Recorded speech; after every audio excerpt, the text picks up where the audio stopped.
It is officially pre-poll induction season and it is not uncommon to see political figures switching allegiances. But one such switch in Jammu Kashmir has set the cat among the pigeons. Former MP and Jammu and Kashmir Minister Lal Singh has rejoined the Congress party. At the same time, he also announced the merger of his outfit, Dogra Swabhiman Sangathan Party, with the Congress.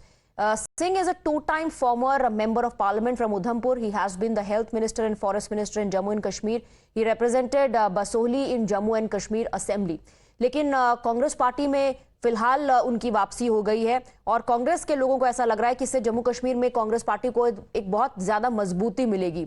दिक्कत सबसे बड़ी यहां पर यह है कि जम्मू कश्मीर के इन नेता ने कठुआ रेप कांड को लेकर जो स्टैंड लिया था और आरोपी के परिवार के साथ खड़े हुए दिखाई दे रहे थे, उस बात को अब पार्टियां जो हैं कांग्रेस पार्टी को तंज कस रही, उसे लेकर गुलाम नबी आजाद ने भी सवाल पूछा है कि आखिर कांग्रेस जैसी पार्टी को ऐसे नेता को शामिल करने की जरूरत क्या आन पड़ी। लाल Singh had parted ways with the Congress in August 2014 after being denied a Lok Sabha ticket. उसके बाद उन्होंने बीजेपी ज्वाइन कर ली थी।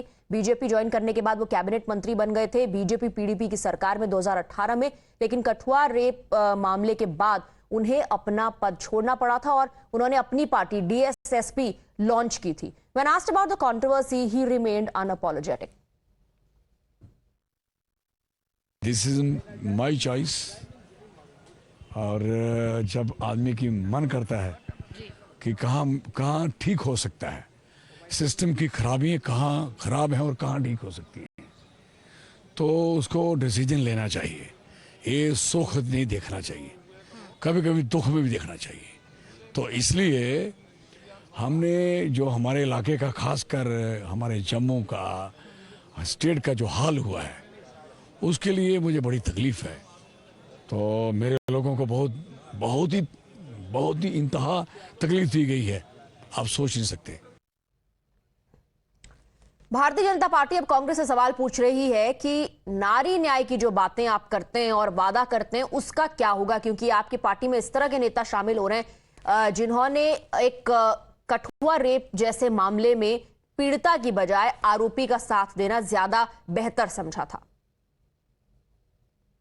कांग्रेस के पास था कुछ नहीं।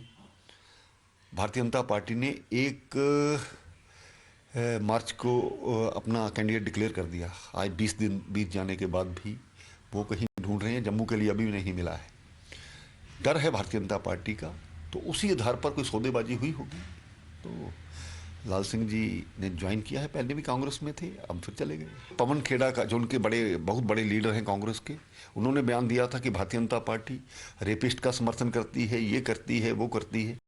लेकिन आज भारतीय जनता पार्टी ने तो उन्हें सरकार से, मंत्री पद से हटाया था। आज कांग्रेस ने उसके लिए कांग्रेस जवाब दे कि आखिर वो चाहते क्या हैं। वो किसी भी हद तक समझौता कर सकते हैं जबकि उनको पता है कि हमारे पास ना तो कोई कांग्रेस का अस्तित्व रहा है। वो अपना मुंह बचाने के लिए कहीं ना कहीं इस प्रकार से उन्होंने कोशिश की। ये इस तरह से व्यक्तिगत इंडिविजुअल केसेस का इस तरह से विश्लेषण कर रहे हैं, और इस सरकार को तो सोचना चाहिए विश्लेषण करने के पहले कि मणिपुर में क्या हुआ। मणिपुर में जहां सरकार देख रही है, मणिपुर में हत्याएं हो रही हैं, खुलेआम महिलाओं के साथ बेइज्जती हो रही है, उनको नंगा घुमाया जा रहा है, और कायदा कानून सरकार आंख बंद करके बैठी हुई है। और इतनी भी संवेदना नहीं कि प्रधानमंत्री वहां जा सके, प्रधानमंत्री वहां जा करके कुछ सांत्वना दे सके, इतने भी फुर्सत नहीं, इतने असंवेदनशील हो गए हैं। ऐसी सरकार के बारे में क्या कहा जाए। और ये जो इंडिविजुअल होता है, भाजपा में हो, कांग्रेस में, कहीं भी हो, ये व्यक्तिगत विचारधारा लोगों की होती है। किसी के ऊपर दबाव पड़ता है, कोई स्वार्थ में जाता है, कोई किसी तरह से जाता है, आना जाना लगा रहता है, महत्वपूर्ण नहीं है। कार्रवाई इसलिए नहीं कर रही है कि हमारे खिलाड़ी महिलाओं के साथ में क्या हुआ और उसका माने उसको टार्चर करने वाला कहाँ है, किसके साथ बैठा है, कहाँ खड़ा है, तो उनको नहीं दिखाई देता।